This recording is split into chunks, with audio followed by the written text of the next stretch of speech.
Você, passando aqui para deixar mais uma palavra de Deus para nossas vidas, amém? Deixar mais uma mensagem para estarmos meditando, amém? Glória a Deus. A Bíblia diz lá em Mateus capítulo de número 5, que somos o sal na terra e a luz no mundo, amém? Glória a Deus, sal na terra e luz no mundo, sal. Mas o significado do sal, por que sal? Porque sal é algo que, se observarmos, muito barato, né, trazido no mar pelas águas, e é dentro de um item, dentro de uma cesta básica. Se formos alguém colocar dentro de uma cesta básica e pedir para que nós escolhemos algum dos itens, dificilmente alguém escolheria o sal. Mas quando chegamos em nossa casa para fazer qualquer tipo de alimento, sem o sal, não tem como fazermos comida nenhuma, não é verdade? E a luz? Luz, ela só serve para brilhar na escuridão. Jesus fala, não tem como nós pegar uma luz e acender ela, uma lamparina, né? Uma luz, uma lamparina, que é a mesma coisa, e colocar embaixo da mesa. Não tem serventia nenhuma.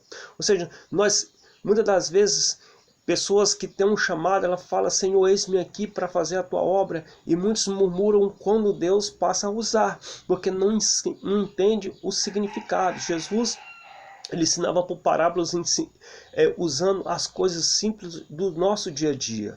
Por que luz? Porque se eu sou luz no mundo, eu tenho que brilhar onde está a treva. Porque não tem significado nenhum eu colocar, se aceso uma luz, para estar brilhando aonde já está claro, durante o dia, em um ambiente que já está claro.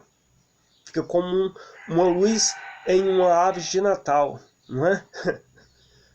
Colocar uma luz a mais numa árvore de Natal. Ou seja, não vai ter destaque nenhum, não vai fazer muita diferença. Então a luz, ela vai se destacar, ela vai fazer a diferença onde está as trevas. Ou seja, então nós, como servo de Deus, nós temos que ser luz para levar, irradiar onde está as trevas, para aniquilar as trevas, e o sal para temperar o ambiente. O apóstolo Paulo fala em Colossenses 4, 6,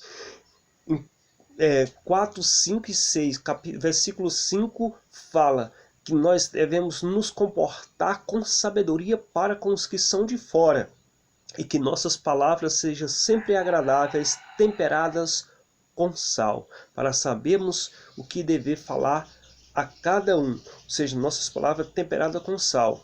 Ou seja, a palavra de hoje da Bíblia que eu quero deixar para nós termos uma reflexão está lá em 2 Reis, capítulo de número 5, que fala sobre a história de um comandante do rei da Síria, um homem chamado Naamã. Um homem que era comandante, era o braço direito do rei da Síria. Um homem que, através de Naamã, ele ganhara muitas guerras para o seu senhor. Ou seja, Naamã, o homem de confiança do rei da Síria. A Bíblia diz que Naamã era um grande homem, honrado, porém ele era leproso. E Deus escolheu Naamã para tratar de Naamã. E uma moça que vivia como serva da esposa de Naamã, uma judia, vivia dentro da casa de Naamã. Um sal, como luz para brilhar dentro da casa de Naamã. Uma família que vivia na escuridão, vivia em trevas. Pessoas que não tinham conhecimento, pessoas que para elas seu Deus era o seu status, seu Deus era seus recursos financeiros. A Bíblia diz que aquela moça dentro da casa de Naamã, vendo o sofrimento da sua senhora, que ela vivia ao serviço da esposa de Naamã, diz a Bíblia. Diz que ela prega para a esposa de Naamã, a Bíblia diz que ela chega para ela e fala, se o meu Senhor fosse até Samaria e encontrasse o homem de Deus, o profeta de Deus, o profeta Eliseu, ele sararia, restauraria ele dessa sua enfermidade. A Bíblia diz que Naamã chega até o seu rei, e o rei da Síria escreve uma carta para o rei de Israel. A Bíblia diz que Naamã, ele pega essa carta, juntamente com a carta ele leva 340 quilos de prata e 72 quilos de ouro e 10 mudas de vestes sacerdotais para comprar a sua cura. Glória a Deus. A Bíblia diz que quando o rei de Israel recebe aquela carta, ele rasga suas vestes. Fala, acaso eu sou Deus para dar vida ou tirar a vida de alguém? Ou seja, Naamã ele não entendeu o propósito. Aqui nós entendemos que a maior enfermidade de Naamã, ela estava não no seu físico, não na sua pele, mas no seu interior. A maior transformação de Naamã era mudar o seu caráter, mudar o seu interior, era quebrar o seu orgulho. Mas para isso foi necessário alguém que, pela ótica do homem, pelos homens orgulhosos, soberbo, algo insignificante, que era alguém que Deus escolheu para ser sal e luz, assim como eu, assim como você. Muitas das vezes não entendemos por que fomos chamados, muitos nos chamam de doido, de louco, em meio à sociedade, de fanáticos, de loucos, porque falamos de um Deus, falamos de Jesus, falamos de um arrebatamento, falamos de vida eterna, falamos para as pessoas não focar nas coisas passageiras, em emoções passageiras dessa terra, e somos taxados como louco. Mas na verdade nós somos sal e luz nesse mundo para ser a diferença. A Bíblia diz que quando Eliseu ele fica sabendo do que acontecera no palácio, ele manda dizer para Naamã ir até ele, que ele vai saber que existe profeta de Deus em Samaria. A Bíblia diz que quando Naamã chega à porta da casa do profeta, o profeta manda só um recado através do seu servo Geazi. Fala para ele que vá lá até o rio Jordão e mergulhe 7 vezes, que aí ele vai ser curado da sua lepra. A Bíblia diz que Naamã fica irado, porque ele falou, eu pensei que o profeta vinha até mim, ia pôr as mãos sobre mim, ia clamar pelo seu Deus e eu ia ser restaurado. A Bíblia diz que Deus usa outro pequeno, outro sal e tempera o ambiente. Observe-se que ele tempera o ambiente, olhando pelo lado espiritual. Porque Naamã está irado. Em Provérbios, Salomão fala que uma palavra branda acalma qualquer furor. Ele chega com uma palavra branda, meu Senhor, esse homem te propôs um pequeno desafio. Logo para o Senhor, que está acostumado a grande desafio, a enfrentar exército e vencer em batalhas, grandes batalhas, sim. Se esse homem manda o Senhor enfrentar um exército para ser curado da sua lepra, o Senhor enfrentaria? Claro. Para mim seria moleza, já estou acostumado. Então que desafio tão grande é esse? O Senhor ir num rio e mergulhar 7 vezes? A Bíblia diz que Naamã vai e desce para o Jordão e mergulha as 7 vezes conforme a palavra do profeta de Deus.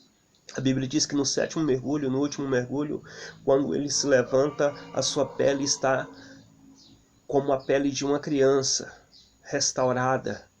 A Bíblia diz que ele volta até o profeta e leva a prata, leva o ouro, o tesouro e as vestes que ele trouxe para entregar para o profeta Eliseu. A Bíblia diz que Eliseu recusa.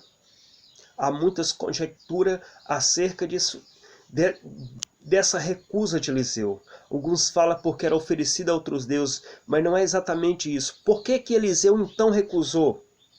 Ou seja, não se pode receber a oferta se a própria Bíblia fala que quando alguém, sobre a lei de Moisés, quando alguém era restaurado de uma lepra, era para levar aos sacerdotes, levar uma oferta ao sacerdote para se purificar da sua lepra. E por que Eliseu recusou? Simples.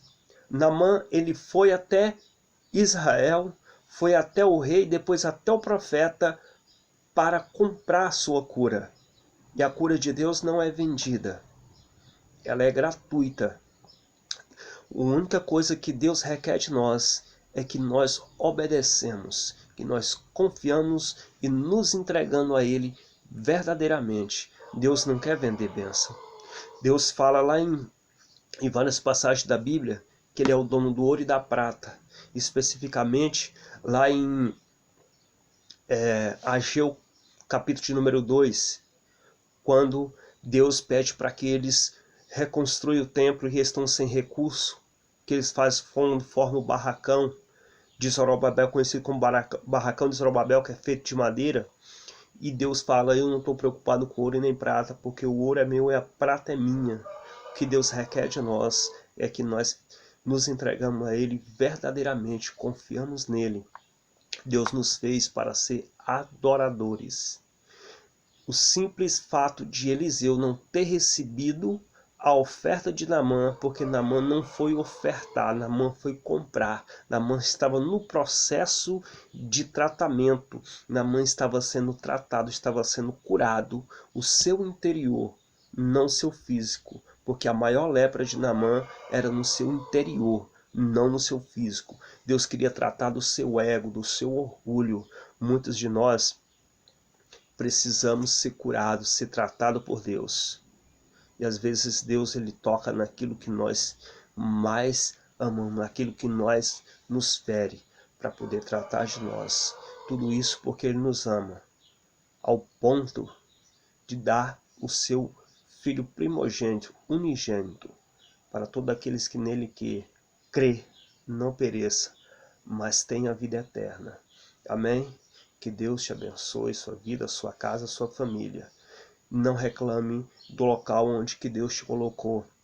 Se você se considera sal, se considera luz, então não reclame desse emprego, não reclame do local onde Deus te colocou. Nós murmuramos, pedimos uma porta de emprego para Deus, falamos que vamos fazer a obra de Deus, aí Deus coloca você no lugar, no ambiente, e você murmura, fala: Deus, mas aqui não é de Deus, Deus me colocou num lugar que é só treva, que é só tribulação. É por isso que Deus te colocou aí, porque você é sal e você é luz para fazer a diferença do ambiente em que Deus te colocou. A única coisa que você tem que fazer é obedecer a Deus, se colocar na posição e acreditar que Deus é contigo no meio dessa tribulação. Amém? Se o mar está revolto, mas creia, dentro do teu barco Jesus está contigo. Amém? Que Deus te abençoe. Muito obrigado.